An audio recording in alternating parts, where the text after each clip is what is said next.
Good morning मित्रांनो, बाळांनो, कसे आहात? अभ्यास तुमचा कसा चाललाय? छान चाललाय ना? तर आपण द नेकलेस हा लेसन्स बघतोय. द फर्स्ट पार्टमध्ये आपण खूपशा काही गोष्टी बघितल्या होत्या. आम्ही फक्त 2 मिनिटांमध्ये त्या रिवाईज करतो आणि आज आपल्याला सेकंड पार्ट बघायचा आहे द नेकलेसचा. फर्स्ट पार्टमध्ये आपण बघितलं होतं की मॅथिल ही एक खूप चार्मिंग, सुंदर दिसणारी एक मुलगी आहे. तिच्या आयुष्यात तिला खूप स्वप्न आहेत. तिला असं खूप मोठं म्हणजे राजमहल असावा, मोठ्या मोठ्या रूम्स असाव्यात, चांगले ड्रेसेस असावेत, असे खूप तिचं मोठं स्वप्न आहे. पण ती एका क्लर्कची मुलगी असल्या कारणाने एका साध्या साध्या कुटुंबातल्या एका एज्युकेशन एक मायनर ऑफिसर्स मिनिस्ट्रीमध्ये असणाऱ्या शैक्षणिक याच्यामधला एक कामगार किंवा त्याला आपण एक काम करणारा वर्किंग एम्प्लॉई त्याच्याशी लग्न झालेलं आहे तिचं. खरं तर ती आपल्या लग्नामध्ये तेवढी का खुश नाही आहे, कारण ती मिडल क्लासमधली असल्यामुळे तिला साधंसं जीवन जगावं लागतं. तिच्याकडे कुठलेही चांगले भारी दागिने नाही आहेत किंवा चांगले ड्रेसेससुद्धा नाही आहेत. पण एके दिवशी तिचा नवरा एक एन्जॉयमेंटसाठी म्हणून एक पार्टीचं इन्व्हिटेशन आलं, एका मंत्र्याचं, शिक्षण मंत्र्याचं इन्व्हिटेशन आलं आणि ते इन्व्हिटेशन तो घेऊन आला. आपली बायको खूप खुश होईल असं त्याला वाटलं. त्यानंतर त्यानं बायकोचं ते इन्व्हिटेशन त्याला हे केलं आणि ते जे इन्व्हिटेशन होतं ते एका पार्टीचं इन्व्हिटेशन होतं. त्याला असं वाटलं की आपली बायको खूप खुश होईल. पण नंतर ती म्हटली की मी जर ते रागाने इन्व्हिटेशन तिनं फेकलं. नंतर म्हटलं की मला जर पार्टीला यायचं असेल तर माझ्याकडे चांगले ड्रेसेस नाहीत आणि वेअरिंगसाठी चांगले कपडे नाहीत. शेवटी तिच्या नवऱ्यांना जे 400 फ्रान्सिस एवढे पैसे सेव्हिंग केले होते हंटिंगसाठी, त्या पैशातून आपल्या बायकोसाठी त्याने एक चांगला ड्रेस घेतला. आणि परत सुद्धा पार्टी ज्यावेळा लवकर जवळ येत होती त्यावेळा सुद्धा ती अनहॅपी होती. असं समजताना तुला आज काय झालं असं म्हटल्यानंतर ती म्हटली की आपण पार्टीला जाणं कॅन्सल करूया असं म्हटली. त्यानंतर त्यानं कारण विचारलं तर ती म्हणते की माझ्याकडे कुठलाही दागिना नाही हे करण्यासाठी. तिला स्वतःच्या गरिबीची लाज वाटत होती. शेवटी तिची एक खूप श्रीमंत 40 इयर्सची ही तिची मैत्रीण होती. त्या मैत्रिणीकडे ती गेली, ती श्रीमंत मैत्रिणीकडे आपलं दुःख तिनं बोलून दाखवलं. शेवटी तिच्या मैत्रिणीनं तिला सगळे तिच्याकडे जे होते ते सगळे दागिने दाखवले. त्यानंतर तिच्या दागिन्यामध्ये तिला एक गोल्डन नेकलेस दिसला. तो तिला इतका भावला. शेवटी ती अतिशय सुंदर होती. तिनं तो दागिना घातला त्यामुळे तिला खूप भारी वाटलं. तिचे हार्टबीट वाढले आणि शेवटी तिला म्हटले की मला हा जो नेकलेस आहे, गोल्डन नेकलेस, मला तो लेंड करशील का, उसना देशील का पार्टी पर्दा घालायला? ते म्हटले की घेऊन जा, ऑफकोर्स घेऊन जा. शेवटी तो डायमंडचा तो नेकलेस ती घेतली. पार्टीमध्ये खूप नाचली आणि पार्टी झाल्यानंतर 4 वाजेपर्यंत ती पार्टी चालली. घरी ते आले, टॅक्सीमधून आले आणि शेवटी मी स्वतःला कशी दिसते हे बघण्यासाठी ती आरशामध्ये गेली आणि त्या आरशामध्ये तिनं बघितलं आणि शेवटी ती अतिशय रागानं किंवा असं विवळली, रडली ती, कारण तिच्या गळ्यामध्ये तो नेकलेस नव्हता आणि तो नेकलेस तिचा हरवला होता. हीच तिची फर्स्ट म्हणजे हाऊस माऊस होती. आणि नंतर ती रडू लागली, कारण एका श्रीमंत मैत्रिणीचा आणलेला तो गोल्डन नेकलेस किती महागडा आणि असा तो हरवला होता आणि त्यामुळे ती खूप दुःखी होती. हे आपण पार्ट फर्स्टमध्ये बघितलं होतं. We are going to learn the part second. आपण आज दुसरा पार्ट बघणार आहोत. पुढे काय झालं. They looked in the folds of her dress, in the folds of the cloak, in her pockets, everywhere. नंतर तो सगळीकडे त्याने ड्रेसमध्ये बघितला, तिच्या क्लॉक म्हणजे झगा होता, त्या गाऊनमध्ये बघितला, इन हर पॉकेटमध्ये बघितला, एव्हरीवेअर सगळीकडे शोधला तो golden necklace. But they could not find it. पण ते काय सापडलं नाही त्यांना. Are you sure you still had it on when you left the hall, he asked. नवऱ्याने विचारलं, अगं मॅथिल, तुला माहिती आहे का, तू जेव्हा पार्टी हॉल सोडली होतीस त्यावेळेस तुझ्याकडे होता का तो? Yes, I touched it in the hall of the ministry. ती म्हटले, हो, माझ्याकडे होता तो, कारण मी त्या मिनिस्ट्रीच्या हॉलमध्ये, मी त्या पार्टीच्या हॉलमध्ये त्याला टच केलं येताना. But if you had lost it in the street we would have heard it fall. It must be in the cab. जर आपण रस्त्यातून येताना जर हरवलं असतं, बघा आपल्या हातात ते अंगठी असेल, काय असेल, सोन्याचं नेकलेस असेल, तर आपल्याला जाता जाता जर ते पडलं असतं तर आवाज तरी ऐकू आला असता. म्हणजे याचा अर्थ आपण कॅबमधून, आपण टॅक्सीमध्ये आलो त्यामुळे टॅक्सी तरी पडलं नसावं. Yes, that's probably it. Did you take this number? हां खरं तर टॅक्सीतच पडला असेल. मग टॅक्सीचा नंबर घेतलीस का तू? नो. आता टॅक्सीचा येताना कोण टॅक्सीचा नंबर घेणार आहेत का? दे स्टेअर्ड ॲट इच अदर स्टन. ते एकमेकाकडे बघून धक्क्यानं असं शांत बसले होते. At last Loisel put his cloth on again. शेवटी तिच्या नवऱ्यानं, मॅथ्यूच्या नवऱ्यानं, मिस्टर लॉयझेलनं, त्यांचं आडनाव लॉयझेल होतं, त्याने ते परत काढलेले कपडे तो घरी आला आणि हिचा शॉकिंग झालेला हा दागिना हरवल्यानंतर तो परत त्यानं कपडे चढवले. I am going back he said. म्हटलं मी परत जातो शोधण्यासाठी. Over the whole route we walked and see if I can find it. सगळा रस्ता ते फिरले, कारण ज्या ज्या ठिकाणी आले त्या तो रस्ता बघितली, ती टॅक्सी बघितली, पण त्यांना का तो गोल्डन नेकलेस सापडला नाही. He left. तो निघून गेला. She remained in her ball dress at all night, her mind blank. तिचं रात्रभर बघा तुम्ही, दुसऱ्याची एवढी महागडी, दुसऱ्याचा गोल्डन नेकलेस, डायमंड नेकलेस तुम्ही जर हरवला तर तुम्हाला झोप लागेल का? तसं तिला अजिबात झोप लागली नाही. Her husband return at about 7 o'clock. 4 वाजता पोचलेले. हा परत गेला तो तिचा नवरा आणि सकाळी जवळ 7 वाजता परत आला. He found nothing. He had found nothing. त्याला काहीही सापडलं नव्हतं. He went to the police, to the newspaper to offer a reward, to the cab companies, everywhere the tiniest glimmer of hope led him. शेवटी एकच, सगळ्याकडे शोधल्यानंतर एकच अशी आशेचा किरण होता, तो म्हणजे आपण पोलीसमध्ये कंप्लेंट करावी, कारण डायमंड नेकलेस आहे तो. आणि तो डायमंड नेकलेस मिळण्यासाठी बघितले त्यांनी, कंप्लेंट केली पोलिसला. पेपरमध्ये बातमी दिली. ज्या टॅक्सी कंपनीज होत्या त्या कंपनीशी कॉन्टॅक्ट करून त्यांना सांगितले की जो कोणी आणून देईल त्याला आम्ही रिवॉर्ड देऊ, बक्षीस देऊ. असं एक ती शेवटची होप होती, ती बघितली. She waited all day. दिवसभर वाट बघितला. In despair at this frightful disaster. कारण किती मोठं संकट त्यांच्यावर आलेलं होतं. उदास झाले होते, कारण दुसऱ्यांचा घेतलेला दागिना, एक नेकलेस त्याने हरवला होता. Loisel return in the evening. शेवटी लॉयझेल संध्याकाळी आला. A hollow pale figure. म्हणजे आपल्याला बघा ना, एवढं कुणाचं दुसऱ्या हरवल्यानंतर आपल्या चेहऱ्यावरचे रेषा बदलतात, सगळा आनंद उडून जातो. त्यामुळे तसा असा निस्तेज चेहऱ्याने तिचा नवरा आला. He had found nothing. दिवसभर शोधून सुद्धा त्याला काही सापडलं नाही. You must write to your friend, he said. Tell her you have broken the clasp of her necklace and that you are having it mended. It will give us time to look some more. आता पार्टीतून आल्यानंतर एक दिवस आपण दुसऱ्याचा दागिना घेतल्यानंतर द्यायचा आहे तो. पण शेवटी त्यानं आपल्या बायकोला सांगितलं, मिसेस लॉयझेलला सांगितलं की तुझ्या मैत्रिणीला एक मेसेज कर, एक चिठ्ठी पाठव आणि सांग की आम्ही पार्टीमध्ये तो नेकलेस घालून गेला होता आणि तो काय झाला, कोणीतरी त्याला टच केलं किंवा काय त्याला, आणि तो रिपेअर करण्यासाठी आम्ही सोनाराकडे दिला आणि तो रिपेअर करून तुला परत देतो. म्हणजे त्याची क्लॅप्स, एखादी साखळी निघालेली आहे आणि रिपेअर करून देतो, असं तू तुझ्या मैत्रिणीला पत्र पाठवून सांग. म्हणजे याचा अर्थ ती काही दिवस काय राहील, म्हणजे आपणाला शोधण्यासाठी अजून वेळ मिळेल, असं त्याचा हेतू होता. She wrote as he dictated. जसं त्यानं सांगितलं तसं आपल्या मैत्रिणीला तिनं लिहिलं की त्या नेकलेसची एखादी क्लॅप्स, एखादी साखळी तुटलेली आहे आणि आम्ही ते रिपेअर करण्यासाठी आम्ही दिलेलं आहे, असं त्यांना सांगून पत्र पाठवलं. At the end of 1 week they had lost all hope. एक आठवडा झाला पण तो गोल्डन नेकलेस मिळालाच नाही. And Loisel who suddenly looked aged declared we must consider how to replace the jewel.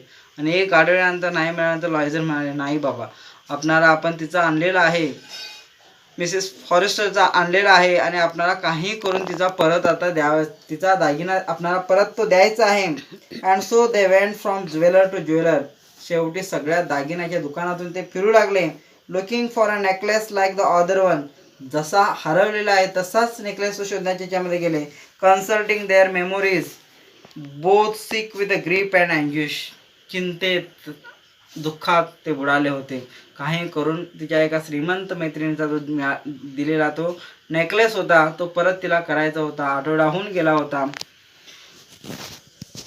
In a shop at the Palais Royal they found a string of diamond which seems to be exactly what they were looking for.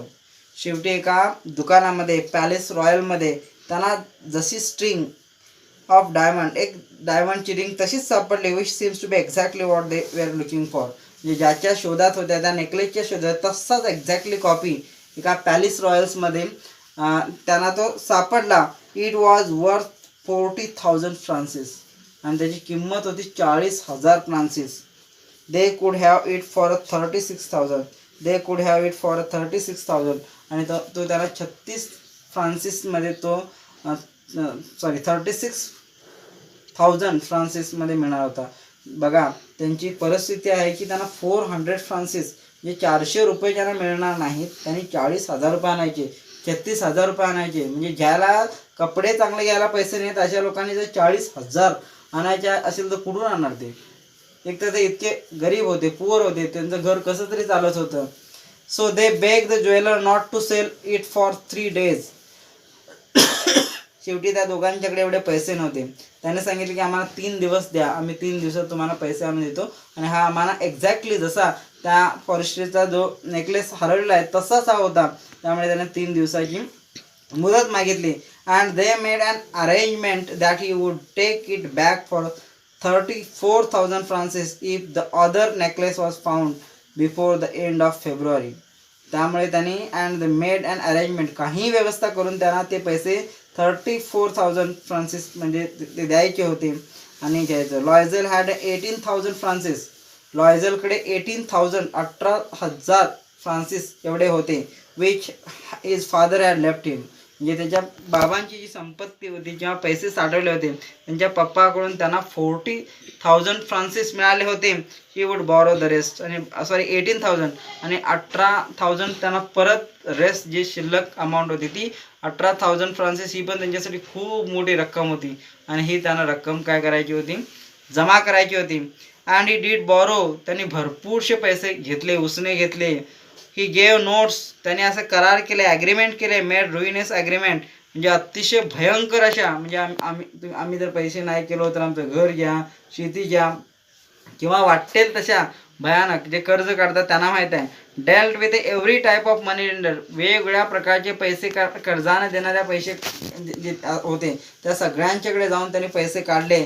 Then he went to get the new necklace आणि नंतर त्यांना तो new necklace मिळाला. And laid down on the jeweller's counter 36,000 francs आणि त्यांच्याकडे होते ते 18,000 Francis आणि 18,000 फ्रान्सिस एवढे सगळे त्यांनी पैसे जमवले. इकडून तिकडून कर्जानं वाटेल तसे करार करून वाटेल तसे ज्वेलरना ॲग्रीमेंट देऊन नोट्स देऊन काही करून शब्द देऊन त्यांनी पैसे तेवढे जमवले आणि शेवटी 36,000 फ्रान्सिस एवढे पैसे त्या काउंटरवर दिले त्या ज्वेलरला आणि तो नेकलेस त्यांनी घेतला. When Madame Loisel took the necklace back, Madame Forestier said coldly. Madame लॉयझेलनं तो दागिना घेतला आणि त्या मॅडम फॉरेस्टरच्या मैत्रिणीला तो दिला. You should have return it sooner. I might have needed it.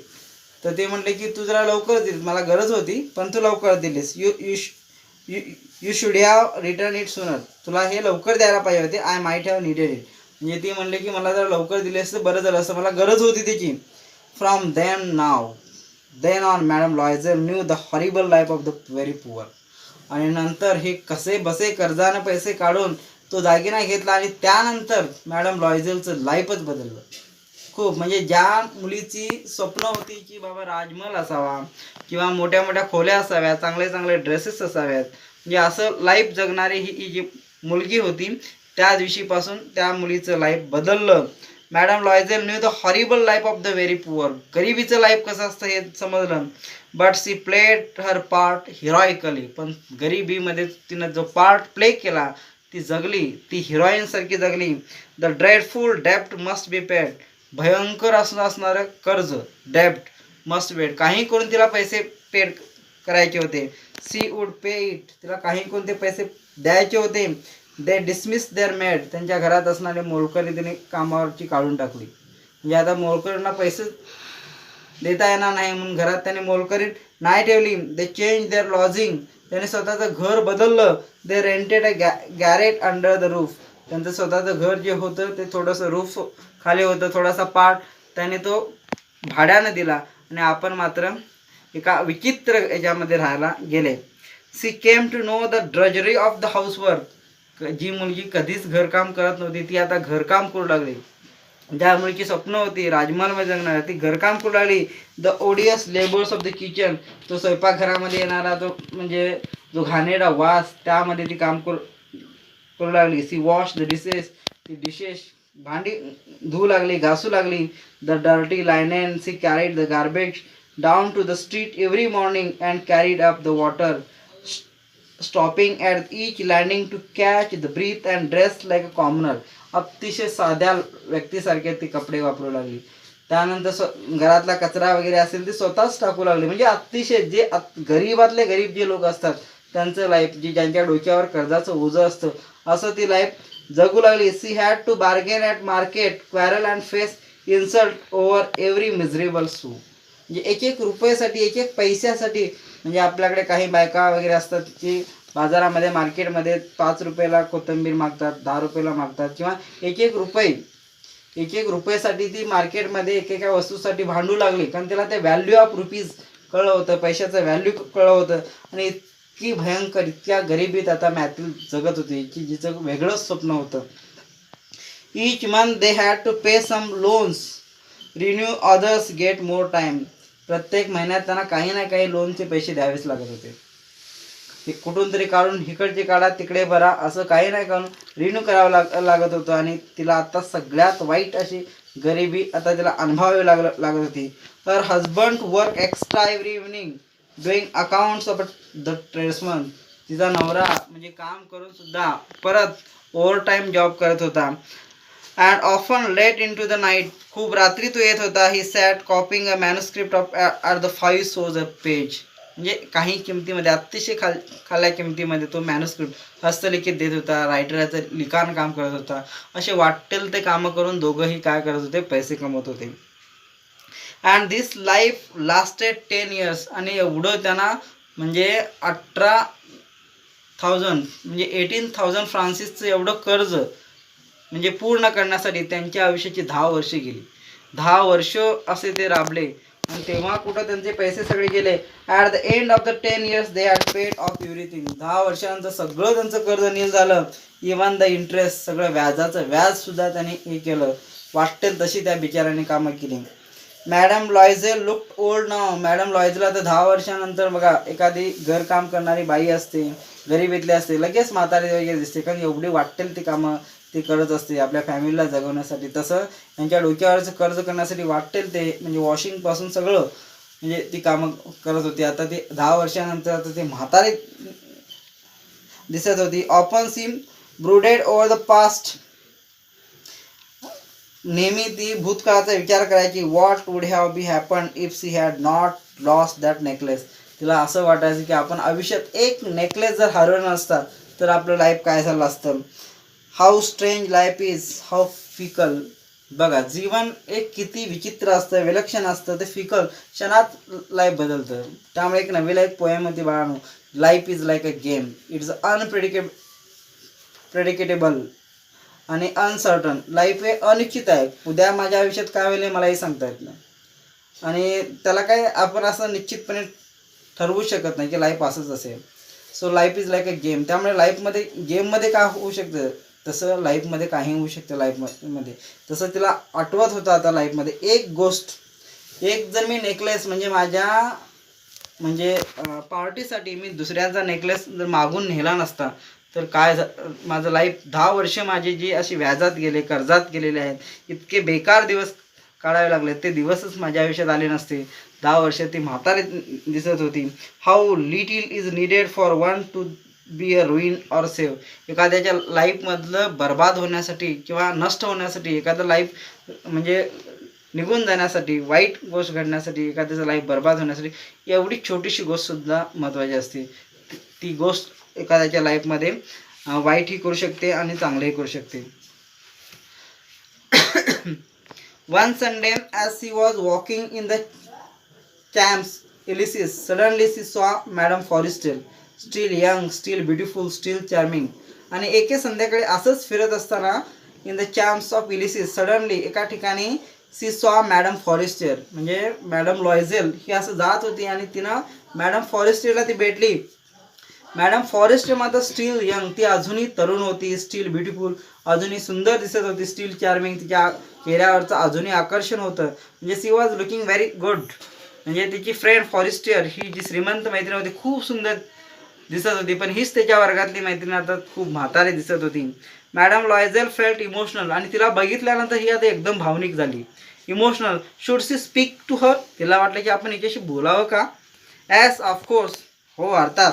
Now that C had paid, पण आता सगळंच आता पेड केलं, आता ती कर्जबाजार नाही. She would tell her all, तिला आपण आता सगळं सांगूया. वाय नॉट, का नाही. She went up to her, ती तिच्याजवळ गेली. गुड मॉर्निंग झीन, तिचं नाव झीन होतं. ही मॅथिल होती, ती झीन होती. ती तिच्याजवळ गेली आणि म्हटली गुड मॉर्निंग झीन. रस्त्यावर जाता जाता एके संडेला भेटली, म्हटले good morning Jeanne. The other astonish to be addressed so familiarity by this common women did not recognize her. तिला वाटलं हिला तिनं ओळखलंच नाही, मॅथिलला तिनं ओळखलं नाही. तिला वाटलं की कॉमन कोणतरी, आणि ही का असं मला विचारते. सी स्टॅमर्ड, ती जरा अडखळी. But madam I don't know, पण ती म्हणाली मॅडम मी तुम्हाला ओळखत नाही. You must have made a mistake, madam तुमची काहीतरी चूक झाली, तुम्ही कुणाला ओळखताय. कारण ती नावानं बोलवली, गुड मॉर्निंग झीन. नाव नो, ती बोलली की नाही तुम्ही मला ओळखताय. No, I am Mathilde Loisel. ती म्हणाली नाही ग, मी कोण आहे, Mathilde Loisel. Her friend uttered a cry, तिला एकदम शॉक बसला. Oh my poor Mathilde, how you have change.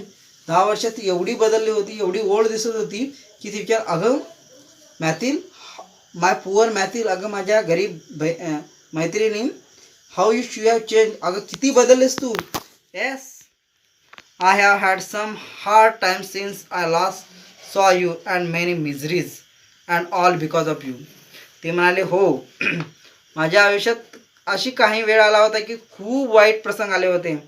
जेव्हा मी तुला शेवटची बघितली होती ना, तेव्हापासून आत्तापर्यंत माझ्या आयुष्यात खूप, जेव्हा मी लास्ट बघितलं होतं, तुला लास्ट बघितलं होतं तेव्हापासून माझ्या आयुष्यात खूप दुःख आले, खूप वाईट प्रसंग आले. अँड ऑल बिकॉज ऑफ, आणि सगळं माझ्या आयुष्यात जे वाईट प्रसंग आले, मी वाईट आयुष्य जगलं, हे फक्त तुझ्यामुळे. All because of you. मी, हाऊ कॅन दॅट बी. ती म्हणे मी, माझ्यामुळे. अगं कसं काय. You remember that diamond necklace that you lend me to wear the ministry party. Jeanne, तुला माहीत आहे की तू मला पार्टीमध्ये एकदा डायमंडचा नेकलेस दिले होतेस परिधान करण्यासाठी. मी एकदा तुझ्याकडे मागायला आलेले होते की डायमंडचा नेकलेस मला हवा आहे म्हणून. मी पार्टीला जातो आणि घेऊन देतो. येस, वेल हो, मला माहिती आहे. वेल आय लॉस्ट इट. तुला माहिती आहे का की मी तू दिलेला जो डायमंडचा नेकलेस मी हरवला होता. Well I lost it. What do you mean, you brought it back. म्हणजे तू काय म्हणतेस, तू मला परत आणून दिलीस. यू ब्रॉट इट बॅक, तू डायमंडचा नेकलेस मला परत दिलीस. I brought you back another exactly like it. मी जो हरवला होता ना, तसाच्या तसा मी तुला एक्झॅक्टली डायमंड नेकलेस आणून दिला. And it has taken us 10 years to pay for it. आणि त्या डायमंड नेकलेसची किंमत पे करण्यासाठी मला जवळजवळ 10 वर्षे गेलेत. It wasn't easy for us, we had a very little. अगं ते 36,000 फ्रान्सिस, हे माझ्यासाठी खूप मोठी गोष्ट होती. एका गरीब माणसासाठी. बघा, काही लोकांसाठी 100 रुपये, 10 रुपये सुद्धा खूप मोठी गोष्ट असते. काही लोकांसाठी 1,00,000 म्हणजे खूप मोठी गोष्ट असते. तसं माझ्या आयुष्यामधला ते 36,000 फ्रान्सिस हे माझ्या आयुष्यात मला तेवढे पे करण्यासाठी 10 years गेले होते, 10 वर्षे गेली होती. Exactly. And it has taken us 10 years to pay for it. It wasn't easy for us, we had a very little. कारण आम्ही खूपच गरीब होतो. But at last it is over. पण आता ते सगळं संपलं. And I am very glad. आता मी आनंदी आहे की मी माझी हाऊस म्हणून मी तुझ्याकडून तो डायमंड नेकलेस आणला होता आणि ते मी हरवलं. आणि माझ्यासाठी 10 वर्षे अशी खूप गरिबीत आणि वाटेल ती कामं करत आमच्या दोघांचे आयुष्य बर्बाद झालं होतं. Madame Forestier was stun. Madame फॉरेस्टरला एकदम धक्काच बसला, स्तब्ध राहिली. You say that you bought a diamond necklace to replace me. म्हणजे तू मला तो डायमंडचा नेकलेस रिप्लेस केलेस. म्हणजे तू मला जो दिलेला नेकलेस आहे तो डायमंडचा आहे. As you didn't notice then. म्हणजे तुझ्या लक्षात नाही तो. म्हणजे मी दिलेला जो नेकलेस होता तो डायमंडचा आहे, तुझ्या लक्षात नाही आला. They were very similar. अगं तू तसाच आहे म्हणून तुझ्या लक्षात आलं नाही. And he smiled with a proud and innocent pleasure. आणि ती मॅडम फॉरेस्टर हसली, एकदम इनोसंट दुर्लक्षित करून हसली आणि म्हणाली, मॅडम फॉरेस्टर डीपली मूव टूक बोथ हर हँड्स. तिनं ते आपले त्या मैत्रिणीच्या हातात हात घेतले. मॅडम मॅथ्यू सांगत होती की मी तुला गोल्डन नेकलेस परत केला आहे, त्यासाठी मला 10 वर्षे गेले आणि तो अजून तुझ्या लक्षात नाही की तो गोल्डन नेकलेस आहे. तसाच आहे तो, म्हणजे तो दुसरा मी आणून दिला हे तुला वाटलं नाही, म्हणजे तसंच सिमिलर आहे. शेवटी ती एकदम डीपली मूव, त्याला एवढं वाईट वाटलं आपल्या मैत्रिणीविषयी आणि ते हातात त्या मॅथिलचे हातात हात घेतले. मॅडम फॉरेस्टर डीपली मूव टूक हर बोथ हर हँड्स आणि बोलली, oh my dear मॅथिल, O my poor मॅथिल. अगं माझ्या गरीब लाडक्या मैत्रिणी, माइन वॉज अन इमिटेशन. अगं जो माझा नेकलेस होता तो बनावट होता, खोटा होता, तो सोन्याचा डायमंडचा नव्हता. It was worth of 500 Francis at last. म्हणजे मी असंच तो बँटेक्सचा वगैरे होता, तो गोल्डनचा नव्हता, तो दिसणारा डायमंडचा होता, पण तो डायमंडचा नव्हता, तो फक्त 500 फ्रान्सिसचा होता. आणि माझ्या पुअर फ्रेंड्स, मैत्रिणी, तू तेवढा मला खरा डायमंडचा नेकलेस आणून दिलेस. असा हा लेसन्स आहे.